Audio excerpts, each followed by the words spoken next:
everybody, CW here. Got a little casting video coming at you. We're going to keep this proper for YouTube, so we'll show it on the YouTube. We're not going to show you any casting, not going to show you any evil molten lead, just a couple of molds and a couple pile of bullets. What we're looking at here is the better part of 20 pounds of lead. This one over here is a NOE mold. It's a 453 238 semi-wad cutter, and I'll show you the mold and I'll show you the bullets in just a minute. This one here is my favorite of the two. This one here is an accurate mold, and it's 45 210J. Let's start with this one here. Okay, both of these molds belong to my good friend Roger. Roger is Walks Fletcher on YouTube, and he's a really good guy. I'm proud to call him my friend for the past few years. And if you just watched Walter's video, you saw this bullet over here that Roger just sent to Walter. And Walter coated up with those two new beautiful colors that he had from Prism. I forget the name, the Prism. Stuck on the tip of my tongue. The new colors, the purple and the brownish root beer color. This one here is really tailor-made for cowboy action shooting. It's a 45 Colt bullet. It's a really nice one. It's very reminiscent of the Lee 200. Let's see if I can get you a good picture here. We'll zoom in on that, and then we'll zoom all the way in here.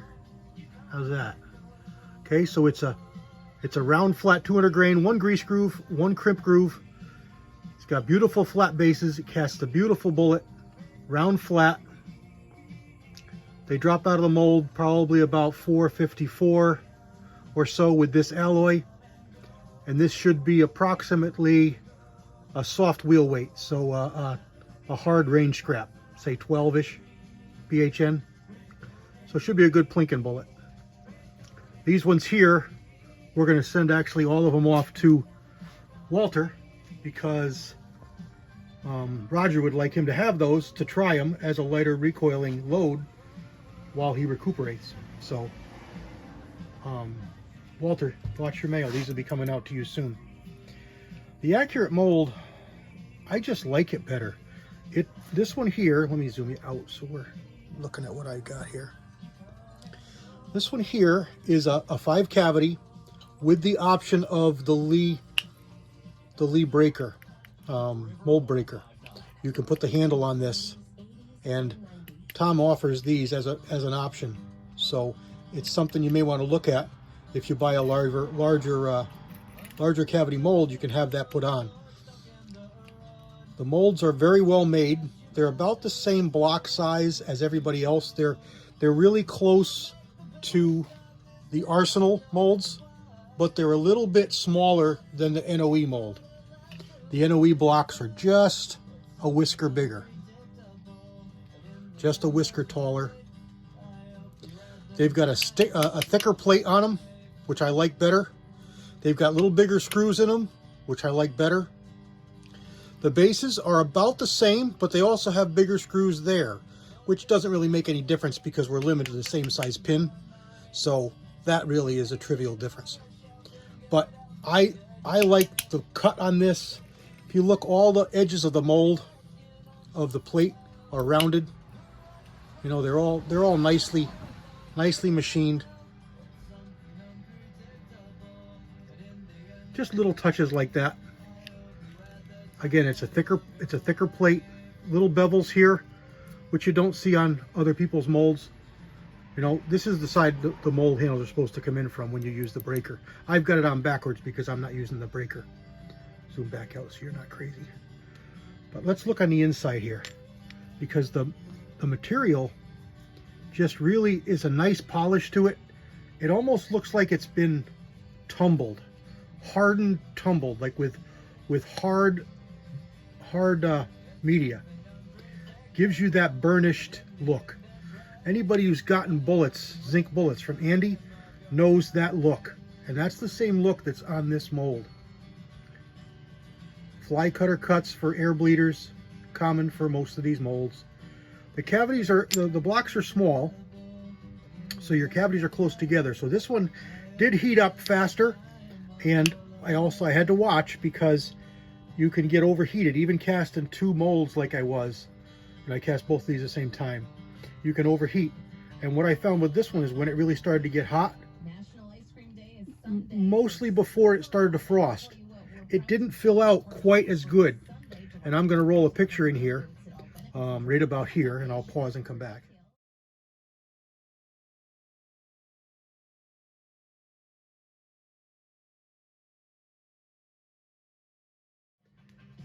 Okay, you see the picture, and if you look at the very edges around each of the cavities, you'll see just the faintest of a line. The faintest bit of a line, and that's what you'll see when this mold started to get hot and heat up. It didn't quite fill out perfectly. Perfectly fine. I would not reject the bullets at all. They're perfectly fine, but they're not full perfectly to the edge like you saw out of this mold when it was operating at proper temperatures. The plate never needs adjustment. I set this once, locked the screw on it, and it's perfect all the time. He's got oversized hardened pins to locate the blocks and pockets. See here? It's not just the alloy. He's got steel pockets there that these pins on the other side run into. It's just those little bitty extra parts, little bitty extra options or little bit added extra conveniences to the caster, just make the mold that much better. So if you don't have an accurate mold, I really recommend you try one. He's got a big selection of bullets. Take a look at his catalog and try a mold from him. I think you'll be satisfied. Now, he doesn't do hollow points. That's a downfall if you're looking for hollow points. But he makes a beautiful mold. He gets them out to you pretty quick. They're made the same way, mostly the same way everybody else's are. And I really think you'll be happy with it. Now, I can't talk down about Al's molds either. The NOE mold. And here's this one. This is a 453 238 semi-wad cutter made by NOE, Night Owl Industries. And this is a newer one. You can see the logo. This is the newer logo. So you see the blocks. Now, there's no reliefs in these. Let's open this up and take a look here. I can't even open it with my little tweezers here. Let's open it the way we're supposed to. He has also steel inserts for the opposite side, so the locating pins, which are really posts. Yowza, that thing come around on my thumb. That plate just come around on my thumb. His pins are really posts. See them there? Zoom in a little bit for you. They're really posts. They work really well. There's zero problem with them. And they locate the cavities, the mold halves very nicely. Al uses a straight cut for his bleeders instead of a fly cutter. And you can see that bullet is a good wide flat-nosed semi-wad cutter. But it's light for 45, being a 238 grains. And of course we know that's alloy dependent, so if you cast it softer, it's going to be heavier. If you cast it harder, it's going to be lighter. But this one is a 5 cavity as well, and you can see that it's quite a bit shorter. Let me back you out here. It's quite a bit shorter than the accurate mold for the same number of cavities. Now you can choose different size blocks.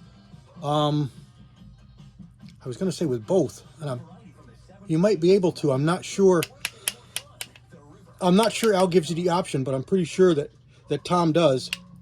Different size blocks, so you can get in a larger or smaller block depending on the mold you're buying, the bullet you're buying, the cavity you're wanting, and it'll help you with heat mitigation and just room around the bullets. You can see how they're closer together on the accurate mold on the top. All right, let's get back to this one here. This is, you're familiar with these. It does have a lot of look like the Lees, but this is a higher quality mold than the Lee's by quite a bit. Al makes a really good mold. I can't really say anything bad about them. You can whine a little bit about his hollow point design, because he's got those little plates that come underneath the bottom, and you can bang on them. When they get hot, they get a little bit softer, and even just slightly rough handling them while you're casting, you know, on your ledge, on your shelf that you're putting your mold on, as you put it down to let it cool, you can move those brackets and pins in such a way that it'll affect the quality of your bullets, your hollow point bullets that you're making. So you just have to be conscious of it. If you're careful, it's not a problem at all. It's a good design, and it works well, and it has worked well for a long time. But that's the hollow point. You know, we're talking these solids here. All right, let me show you these bullets. I showed you the round flat, the accurate. Let me show you the NOE. And it's a really nice looking bullet too. All right, let's see here. We get focused on that. See if we can zoom in. There we go. So again, the same thing, one grease groove, one crimp groove, semi-wad cutter, somewhat of a short nose, but a giant knee plat. And you all know that's what I love. I love a giant knee plat. Nice bases, very well filled out. Very nice cast bullet. This is my own alloy mix with using super hard and lino and my range scrap. And based on my recipes, it should be a soft wheel weight, clip-on wheel weights. So there's that bullet. Now, speaking of Walter and Roger, Roger sent us the molds, but Walter sent us some powder today. Prismatic, there you go. That's the powder. Prismatic Powders. Walter sent us a nice bag of bronze chrome. Now, he showed us this in a previous video. Come on, bugger, focus for me. And he liked it. It worked really well. If you watched this video, you saw it. And I wrote right on here from Walter 722, so I remember. And there's a little note from him to me. I kept there with the powder so that I know. And we're going to try this one today. So let's get some of these coated up. All right, just a quick rundown of my process. There's one of my ovens, and what I got on top there is a couple of baskets with these bullets in it, and the oven is running. I'll run this oven near the end of my casting for a good hour, you know, 30 minutes on the dial. So I'll warm it up a couple times. I want to make sure it's good and warm in there. It's real important that you have a good balanced heat. So run your oven ahead of time, get it up to temperature. All the internal components, get everything up to temperature before you start powder coating, you know, baking your powder coat. And then what I'll also do is I'll put my bullets in baskets and I'll put them up here on top of the oven. Now, I've never had a problem with them overheating up here. Run it through 5, 6, 8 cycles with a basket of bullets up here. I will never overheat these bullets to the point where I cannot powder coat them with most powders. Chromachrome sticks and melts at a lower temperature, so I cannot do that with chromachrome. I'll warm them, but I won't warm them quite as much.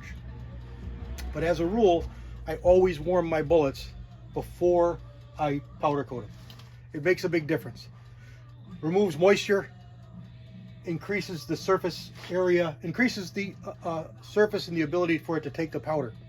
It sticks to it because it begins to melt and tack up. Now, if it's too warm, you get a big clump of powder coat stuck to the side of the bullet, and it melts and sticks to it. You get a big blob on the side. That's no good. That's too hot. You're going to have to find in your ovens, in your areas, what's your right temperature. So I'll say if you can't hold it in your hand, it's too hot. Okay, so we're probably looking at a little over 100 degrees or so. Let's see what this says it is. This is just a Harbor Freight cheapo. I'll try and get it here without getting the back. See, I'm 105. Now I'm 110 here over the 139 but I'm hitting the top of the oven. So I'm going to get back there. So I'm just hitting the bullet. And I'm about 105, 102. And oh, there's what I am. So that's about right. About 100 degrees, just over. And then this is your timer. So what I like to use, I like large containers. And one of my favorites is these big, I'm going to hold on tight now. I'm going to spin you. I don't want you to get dizzy. Right there. Those Nesquik bottles. I really like those. They're big. They are probably bigger than a gallon. Did they say a size on them? 41 ounces. 2.6 pounds. These here are jugs from energy drink, nutrient drink, weightlifting drink, weight loss drink, whatever you want to call them, protein drink. They got all kinds of different names. And I get these from a buddy. And I'll leave the powder in here. I label the top, label it with a date of when I put it in there. And I'll use it for a while. If I get just a little bit of a dust in there, instead of just adding more powder, I'll dump this out. Won't bother to clean it. Just dump it out, put new powder in, and continue using it. Keep it screwed tight. You shouldn't have a problem. At least I don't. I've been able to powder coat in the rain, in the snow, high humidity. I don't have any problems. What I've got in here for an amount is just about a tablespoon, not really heaping. And I base that on one level layer of bullets in my basket. That's about my size that I will powder coat at one time. It'll almost fill one of my plates there. That's one of my plates. And this is when I do most of my stuff, I do it stand up. I use the hemostats to pick them up. This is that copper oven liner material that I recommend. Parchment paper is fine. I like this copper a little better because it lasts longer. This is just a piece of aluminum diamond plate, 5/16 or so thick. I think this is 5/16. Cut to size of my oven. That's it. Now this is all like that because I've sandblasted this a couple times to get the paint off it. I did powder coat some on here when it was new and it didn't stick too bad. But as soon as I got this blasted surface, they stuck like crazy, so I don't do that anymore. They don't stick at all to this. You'll see a little bit of residue. You see a little bit of colors in there from past. I just did greens my last time. If you watched my last video there, I did those 380s. They were all green. And I just cut it to shape. It's like a fiber material. You see the fibers there? But it works really good. I like it a lot. And I'll show you it again. Here's my, where do you reach it there? Here we go. Copper oven liner. You can get it on Amazon. There's your logo. About 10 bucks or so, 12 bucks, something like that. You get two rolls in here, and one roll will probably make about 3 or 4 of those. So there's the second roll I haven't used, and up there is a whole nother box of it that I haven't even used yet. That's his backup. All right, so let's get these in the basket and get swirling. I'll show you how I do that. All right, there's the open container. Here's our bullets. I just dump them right in the container, off the top of the bowl, off the top of the oven. Screw the top on. I like to give them at least 30 seconds, and I swirl them.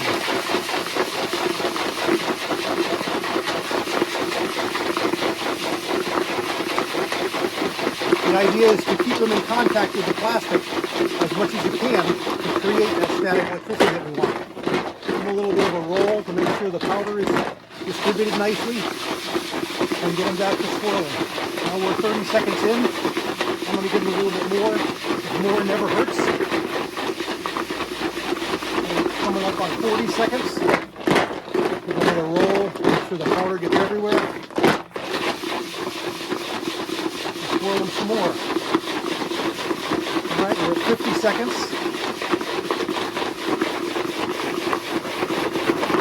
55. And we're at 60 seconds. So let's see what these look like. They're pretty nicely coated. I don't know if you can see in there or not. Let me see what you can see. Yeah, they're pretty nicely coated. Let's dump them out and see what we get. Here's how I do that. I use another basket. Dump the bullets in there. This is just a cookie sheet with high side. Put them in the basket. And give them a tumble. Give them a swirl, give them a sift. And here's what you're going to see. You're going to see some silver spots. That's normal. Hopefully the powder flows and covers those up. All right, so let's just clean up our mess over here. Simple as this. Again, I'll save this. I won't throw it away.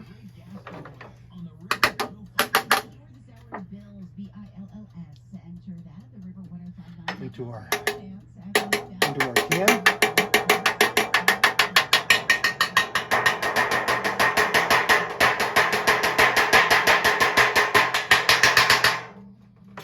And then clean off your tray.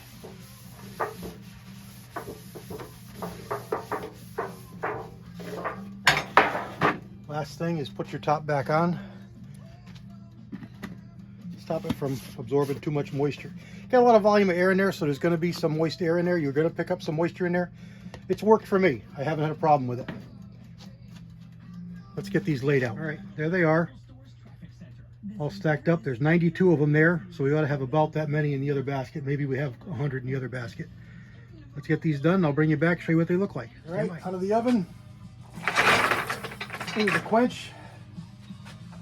Put this over here to cool. And we'll put the next tray in. This tray turned out to have 113 on it. So we're just about 202, 201 bullets cast. All right, I'll show you when they're all done. It's just as nice, as pleasing a color as it was for Walter. So I just dump them out of the water. Regular old paper towels onto my triple towel bench here. Roll them around a little. You break most of the water off them. They still need to dry, but they'll be dry real quick at 85 degrees we got here going on.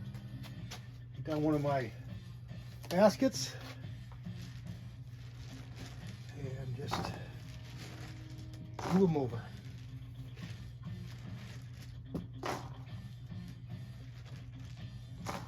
Looks like it flowed pretty good. It's a real nice color. Real nice, pleasing color. Let's see if I can get one here for you that you can look at. Coated pretty good. Flowed pretty good. The nice thing about these copper mats too is you get a really nice flat, dead flat bottom. Of course, you got to cast it that way first, but you can see how good it flows because you pick up the cross weave pattern of that mat. But there it is. That's that bronze chrome from Prismatic Powders. It's a winner. I really like it. Thank you very much, Walter.